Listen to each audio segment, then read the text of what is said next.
Hi everyone, स्वागत है आप सबका हमारे इस यूट्यूब चैनल में। Guys, my name is Abhishek and once again I welcome you all.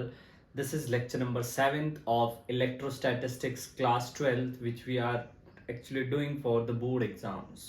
So let's start, and the topic for today is electric dipole. The topic for today is electric dipole. Electric dipole. Now what is electric dipole? Now see, if you see it carefully, electric dipole is basically a combination of what? A combination of two equal and opposite charge. Two equal and opposite charge. To equal and opposite charge separated by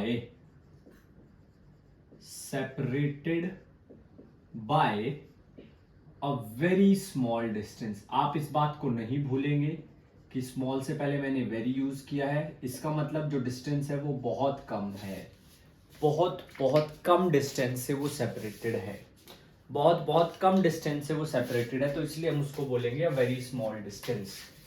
ये मेरे पास है charge minus Q, ये मेरे पास है charge plus Q.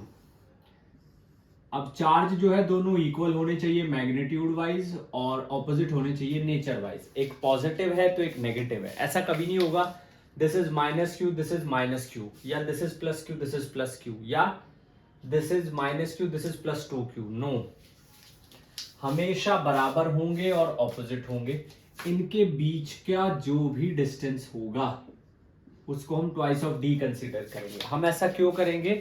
क्योंकि जो इनके बीच का डिस्टेंस है उसका यूज हम करेंगे जब हम इलेक्ट्रिक फील्ड फाइंड आउट करेंगे ड्यू टू दिस डाइपोल। इस डाइपोल की वजह से जब हम इलेक्ट्रिक फील्ड फाइंड आउट करेंगे तब हम इसका हमें हाफ करना पड़ेगा, और अगर हम 2d का हाफ करेंगे then it will become d/2, तब ये बन जाएगा d/2। तो इसलिए हम जो है दो चार्जेस के बीच का जो डिस्टेंस है उसको हम कंसिडर करेंगे 2d। अच्छा, magnitude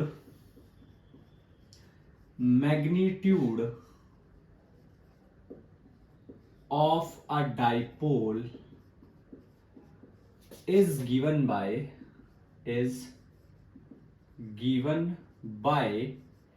dipole moment. Magnitude of a dipole is given by dipole moment. जो मैग्नीट्यूड है किसका? डाइपोल का, उसको बोलते हैं हम डाइपोल मोमेंट। उसको बोलते हैं हम dipole moment. It is represented by P।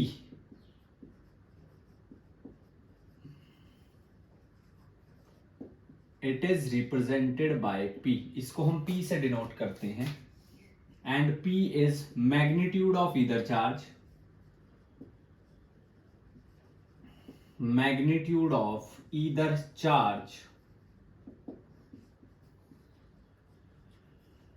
into perpendicular distance, not perpendicular, into distance between them,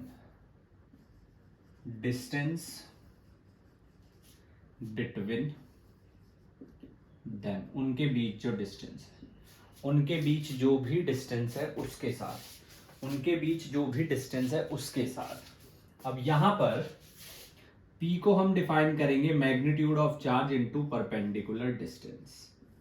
सवाल उठता है यूनिट क्या है? तो यूनिट देखिए, charge coulomb, distance metre. Unit है आपके पास कूलम मीटर। डायमेंशन कूलम के लिए 80, करंट इनटू टाइम, मीटर के लिए L, तो that is M0 L1 A1 T1, that is the dimension. Direction, if it is a vector quantity, direction कहां से कहां होगी? Direction will be from negative to positive. Direction होगी negative से positive की तरफ। डायरेक्शन जो है वो होगी नेगेटिव से पॉजिटिव की तरफ। कुछ क्वेश्चन कर लेते हैं। एग्जाम्पल नंबर 1, मेरे पास दो चार्ज है, -2q and +2q, -2q and +2q, and they are separated by 6 millimeter, 6 millimeter। तब हमारे पास जो है क्या होगा dipole moment, P will be magnitude of charge into distance, change it into meter, so that is 12 into 10 raised to the power -3 coulomb meter, that is the dipole moment। हाँ, आप लोगों के माइंड में एक सवाल और आ सकता है कि क्या ये हमेशा ऐसा ही होगा, नहीं ऐसा भी हो सकता है, ये भी एक डाइपोल है, ये भी एक डाइपोल है, ये भी एक डाइपोल है, कैसे भी हो सकता है। We have just consider the ideal orientation, हमने आइडियल ओरिएंटेशन कंसीडर की है। Next thing is, let us say that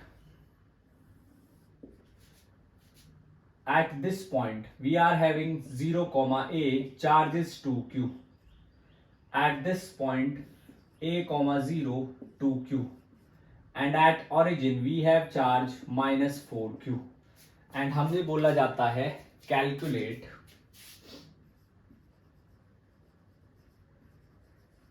dipole moment, calculate dipole moment along with direction, along with direction। Dipole moment calculate कीजिए direction के साथ, dipole moment calculate कीजिए direction के साथ। अब ये जो -4q है, इसमें से -2q इधर, -2q इधर, -2q इधर, -2q इधर, तो यहां से आपके पास दो डाइपोल बने हैं, एक ये एक ये। सबसे पहले P1 कितना हो जाएगा, 2q into distance is a, क्योंकि 0 से a, ये डिस्टेंस कितना होगा, a होगा, ये डिस्टेंस कितना होगा, a होगा, और P2 भी इतना ही हो जाएगा, कितना, 2qa। अब एक डाइपोल जो है वो ऐसे है, P1 नेगेटिव टू पॉजिटिव, मैंने आपको बताया है नेगेटिव टू पॉजिटिव, एक है नेगेटिव टू पॉजिटिव, एक है नेगेटिव, एक ऐसे है, तो इनका रिजल्टेंट क्या आएगा, P1 square P2 square 2P1 P2 cos theta. अब आप अगर आप ध्यान से देखेंगे, so angle between these two is 90 degree, इन दोनों के बीच जो एंगल है वो कितना है, 90 डिग्री, तो cos 90 0, तो ये आ जाएगा 2qa स्क्वायर, 2qa स्क्वायर, ये आ जाएगा √2 √2qa। अगर डायरेक्शन की बात करेंगे, वेक्टर की फॉर्म में लिखना है तो i + j लिख सकता हूं। कैसे, इधर होगी डायरेक्शन, इधर होगी डायरेक्शन, मतलब नहीं ऐसे नहीं लिखेंगे, इसको लिखेंगे टुवर्ड, किस डायरेक्शन में लिखेंगे, अगर इसको ईस्ट मानते हो, इसको नॉर्थ मानते हो तो नॉर्थ ईस्ट। अगर वेक्टर की फॉर्म में लिखना है तो 2qa i cap plus j cap, 2qa i cap plus j cap. तो इस बात को आप याद रखेंगे कि किस तरीके से आपने डाइपोल मोमेंट जो कैलकुलेट करना है। देखिए, हो सकता है you might not get any direct question based upon this, लेकिन ये बहुत सारे कॉन्सेप्ट्स में यूज होगा, तो उसको बहुत ध्यान से हमने समझना है। इस वीडियो को पॉज करके इसको नोट कीजिए। अब हम कैलकुलेट करेंगे electric field.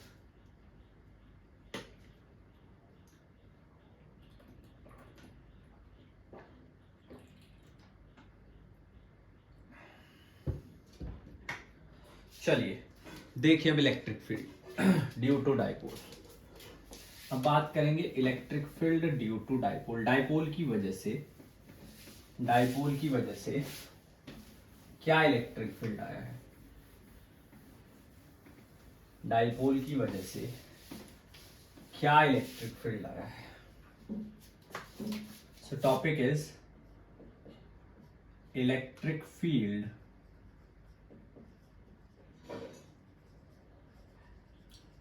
Due to dipole.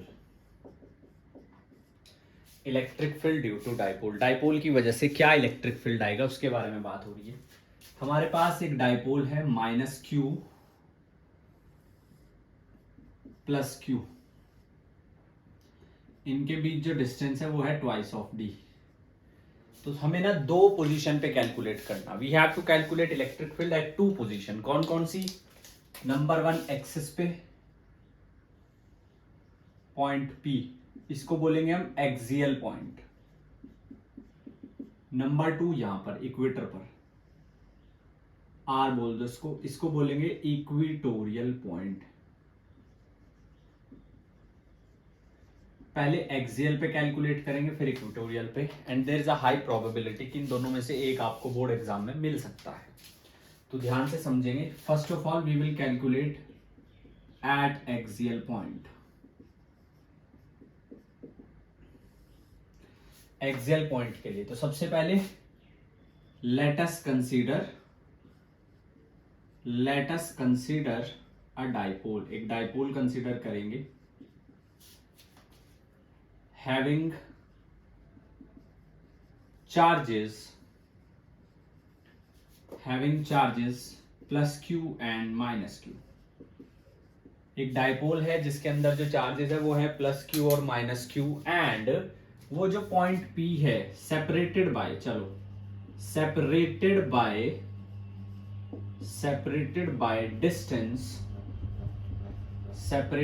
Distance 2d। हमने एक डाइपोल कंसीडर कर लिया जिसके पास दो चार्जेस हैं, कौन कौन से?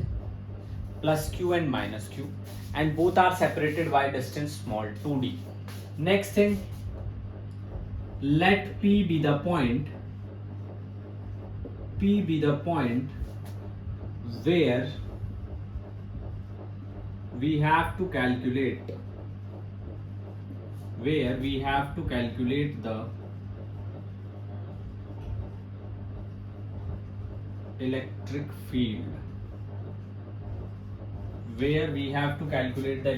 field, हमने P वो पॉइंट है जहां पे हमें इलेक्ट्रिक फील्ड कैलकुलेट करना है, which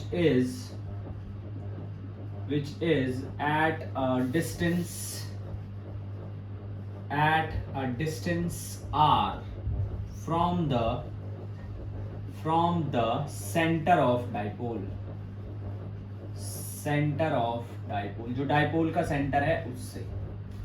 यहां से ये पॉइंट जो है वो r डिस्टेंस पे है, यहां से ये जो पॉइंट है वो r डिस्टेंस पे है। जब ये पॉइंट r डिस्टेंस पे है तो ध्यान से समझना, ये वाला जो डिस्टेंस है that is r minus d, क्योंकि ये पूरा r है, ये d है, ये भी d है, ये भी d है और ये भी d है। लेकिन यहां से ये जो पॉइंट है this is r plus d। अब ध्यान से समझिए, इस पॉइंट पर इलेक्ट्रिक फील्ड कैसे निकालेंगे? टेस्ट चार्ज रखेंगे, ऑब्वियस है, जैसे इलेक्ट्रिक फील्ड इंटेंसिटी में आपको बताया था। प्लस की वजह से इलेक्ट्रिक फील्ड होगा इधर, माइनस करेगा अट्रैक्ट इधर। अब हमें पता है क्या कि जो इलेक्ट्रिक फील्ड है that is inversely proportional to square of distance.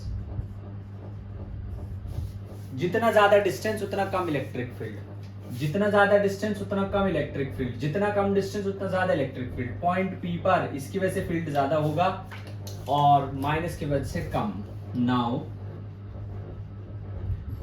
E plus will be Q upon कितना हो जाएगा? R minus D का square, and E minus is Q upon 4 pi epsilon naught R plus D का square. अब यहां से next चीज जो है यहां पर देखिए जरा, जब आप नेट इलेक्ट्रिक फील्ड निकालेंगे, सिंस E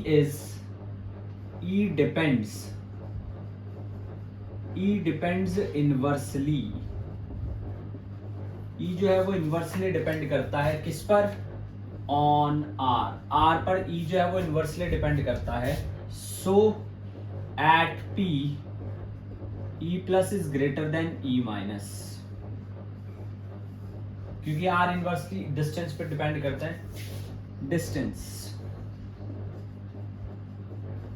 E प्लस का डिस्टेंस कम है, E माइनस का ज्यादा है। सो E नेट कितना हो जाएगा भाई? E plus minus E minus.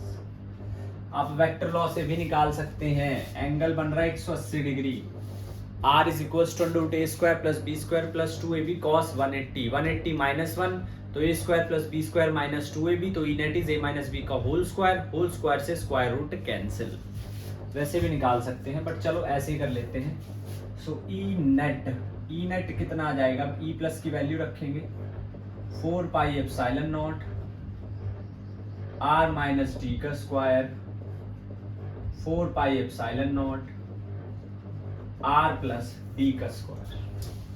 r minus D का स्क्वायर r प्लस डी का स्क्वायर। तो यहां से ई नेट की जो वैल्यू आएगी वो कितनी आ जाएगी?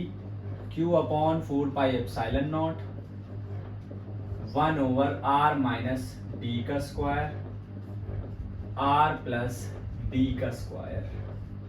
तो ई नेट की वैल्यू कितनी आ जाएगी?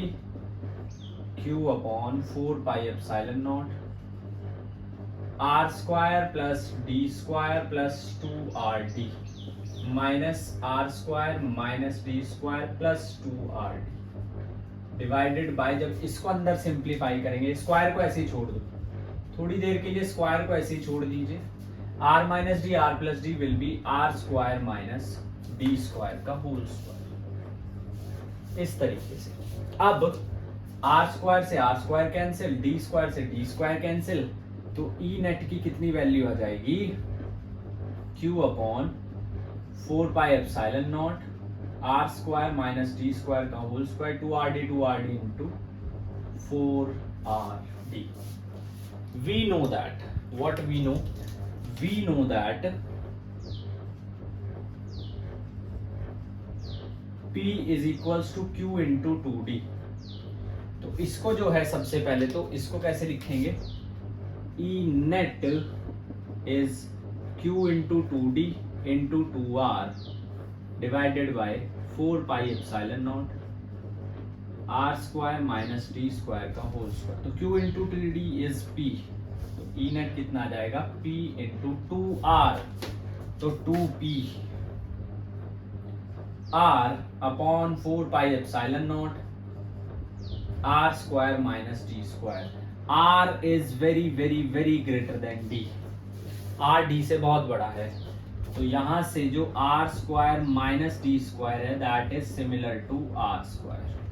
तो आपके पास, मैं इधर लिख रहा हूं, ई नेट की जो वैल्यू बचेगी वो बचेगी 2pr 4 pi epsilon naught r square का होल स्क्वायर, एक r से एक r कैंसिल, ई नेट आ जाएगा 2p 4 pi epsilon naught r cube। This is the electric field at axial point due to electric dipole।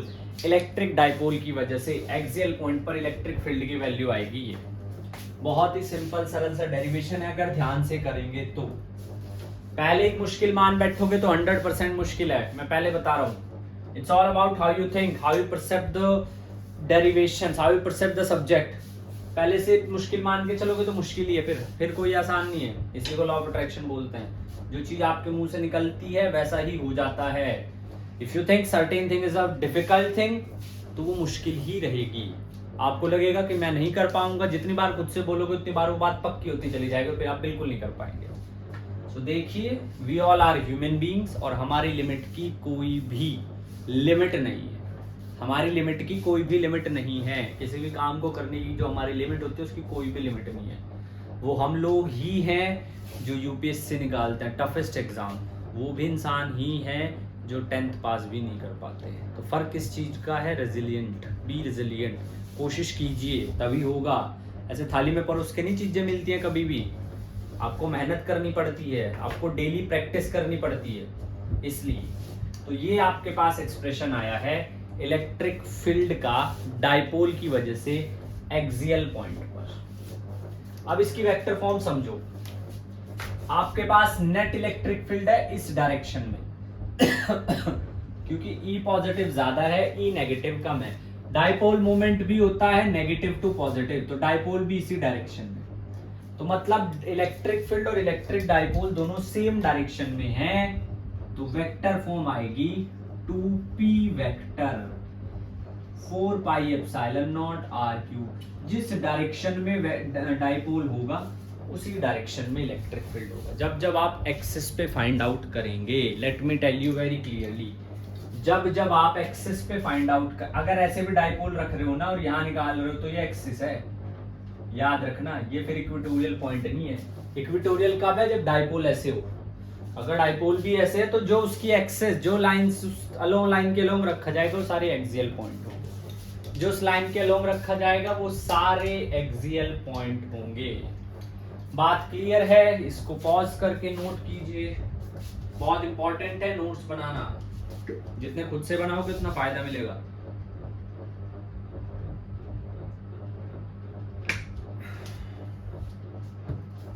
और ये motivation सब fake है, मैं पहले बता रहा हूँ। जब आपको पता है कोई चीज करनी आपके लिए जरूरी है तो फिर वहां पे मोटिवेशन की जरूरत ही नहीं पड़ती है। अगर आपको पता है that studies are important for you तो फिर क्या जरूरत मोटिवेशन की? क्यों जबरदस्ती हम चीजों को कॉम्प्लिकेटेड कर रहे हैं? आपके सामने कंटेंट है, आराम से पढ़िए बैठ के। चलिए अब बात करते हैं इक्वेटोरियल पॉइंट पे। अब बात करते हैं इक्वेटोरियल पॉइंट के ऊपर। इक्वेटोरियल पॉइंट पर उसको भी थोड़ा सा देखते हैं।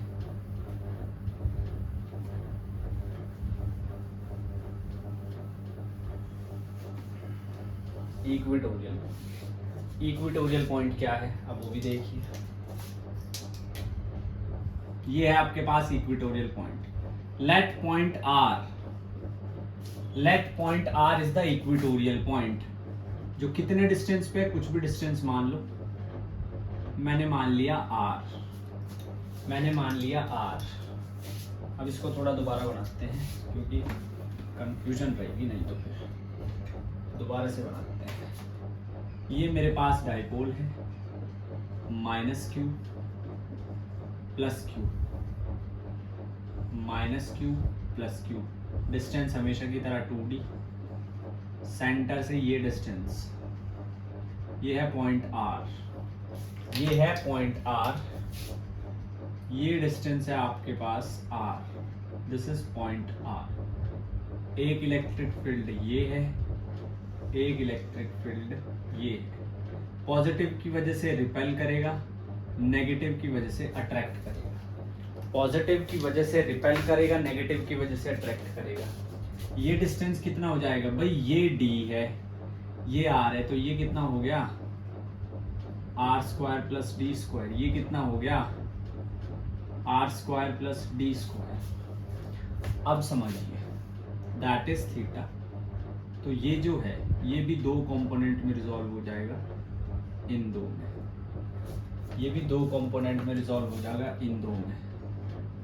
ये थीटा है तो ये हो जाएगा e + sin थीटा, रिजॉल्व कर लेंगे। ये है तो इसके भी दो कंपोनेंट, ये हो जाएगा e - sin थीटा, और यहां पर हो जाएगा e + cos theta, e - cos theta. दोनों को ऐड कर लो, इस तरफ दोनों को ऐड कर लीजिए। दोबारा से समझिए, एक इलेक्ट्रिक फील्ड ऐसे है, एक ऐसे है। तो पहले ध्यान से समझिएगा, पहले मैंने किया इसको रिजॉल्व, क्योंकि ये थीटा है तो ये हो गया e + sin थीटा, और ये हो गया e + cos theta, e + cos theta. इसकी बात करूं तो एक इस ये यहाँ पर ये थीटा है, ये हो गया e - sin थीटा, और यहीं पर ये हो गया e - cos theta. cos theta वाले कंपोनेंट्स ऐड हो जाएंगे, sin थीटा वाले कंपोनेंट सब्ट्रैक्ट हो जाएंगे। Resolution of a vector into components class 11th का टॉपिक है जो हम वेक्टर्स में पढ़ते हैं। आई होप आपने पढ़ा होगा, नहीं पढ़ा है तो चैनल के अंदर ही प्लेलिस्ट है वेक्टर अलजेब्रा करके, उसमें आपको मिल जाएगा। हाँ, सब्सक्राइब करना मत भूलिएगा, बिकॉज थोड़ा सा जो है हम भी आपसे कुछ चाहेंगे, क्योंकि हर चीज की कुछ कीमत होती है। इन लेक्चर्स की कीमत क्या है? Hit the subscribe button, simple. चलिए अब बात करते हैं electric field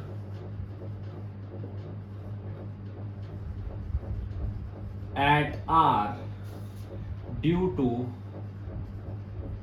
plus Q and minus Q R, क्या क्या हो जाएगा plus Q and minus Q की वजह से, Q upon 4 pi epsilon not R square plus D square का whole square and Q upon 4 pi epsilon not R square plus D square का whole square. ठीक है जी।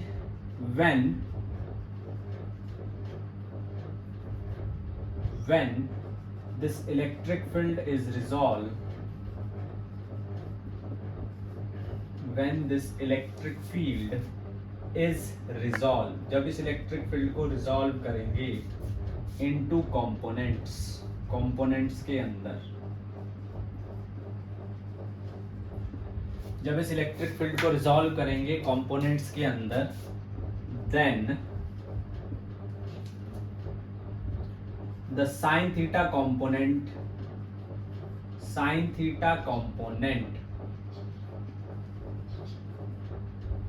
will cancel out each other.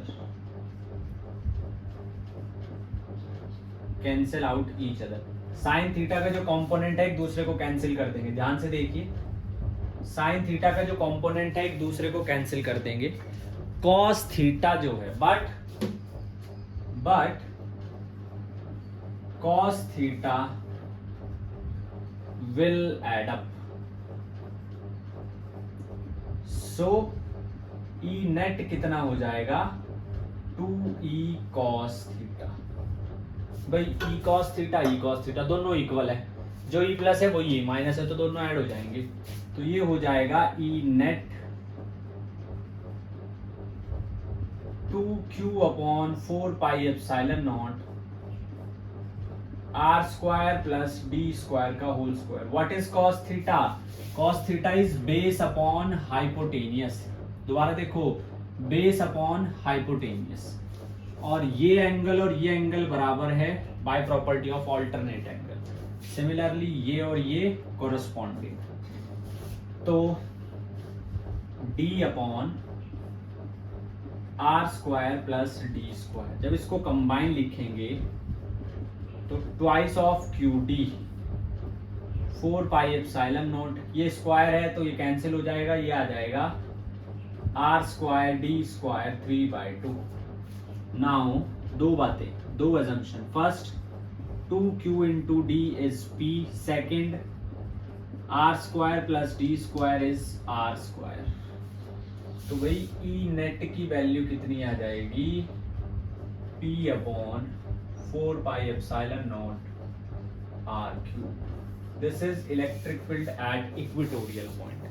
ये है हमारे पास इलेक्ट्रिक फील्ड, लेकिन कहां पर, इक्वेटर पर, इक्वेटोरियल पॉइंट पर। जी हाँ, ध्यान से देखिए इसको, that is electric field but at the equatorial point, लेकिन है कहां पे, इक्वेटोरियल पॉइंट के ऊपर, इक्वेटोरियल पॉइंट के ऊपर।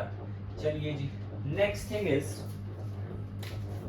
अगर आप वेक्टर फॉर्म देखेंगे तो ई नेट किधर है, इधर, ई नेट है इधर। भाई ये है ई नेट, एक ऐसे आ रहा है, एक ऐसे जा रहा है, तो ई नेट है इधर। डाइपोल की डायरेक्शन उधर है, इस बार ऐसे है डाइपोल की डायरेक्शन, तो this is E net and this is P. तो वेक्टर फॉर्म क्या आ जाएगी, E vector is minus P vector, opposite direction है, 4 pi epsilon not R cube,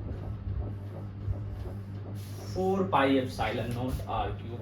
अगर तो आप रेशियो लेंगे E axial upon E equatorial, तो आएगा 2:1, क्योंकि एक्सियल पे था 2p upon 4 pi epsilon not R cube.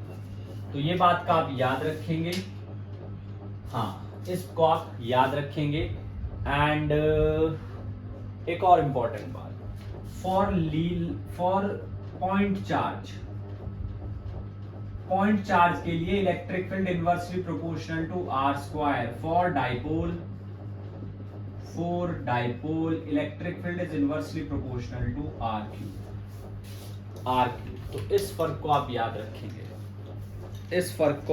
रखेंगे, एंड इसमें एक छोटा सा टॉपिक और है, अगर हमें कंबाइन निकालना हो एक सिंगल रिलेशन जिसमें हम वैल्यू पुट कर सके, एक स्पेसिफिक वैल्यू पे एक्सियल के लिए आ गया, एक स्पेसिफिक वैल्यू पे इक्वेटोरियल के लिए आ गया, that we will do in the next lecture, नहीं तो लेक्चर बड़ा हो जाएगा. Listen and watch this lecture thoroughly, ध्यान से इस लेक्चर को देखें क्योंकि इसमें से एक सवाल जरूर पड़ेगा. ठीक है, so with that this is Abhishek signing off. See you in the next lecture, that is lecture number 8. In that, in the first few minutes, I'll discuss the combined case, the general case of electric field due to electric dipole at any point. यहाँ पर लेंगे इस बार point, इस point पर, ना वो axis पे होगा ना वो इक्वेटर पे होगा, यहाँ लेंगे. फिर एक कॉमन रिलेशन निकालेंगे जिसमें आप वैल्यू पुट कीजिए, you will get the answer, and we will gonna discuss Gauss law. So if you are new to the channel, kindly hit the subscribe button, on कर लीजिए बेल नोटिफिकेशन, बिकॉज यहाँ का content बिल्कुल quality वाला होगा. So that's all in this lecture. Keep studying, keep working hard. Thank you so much. Jai Hind.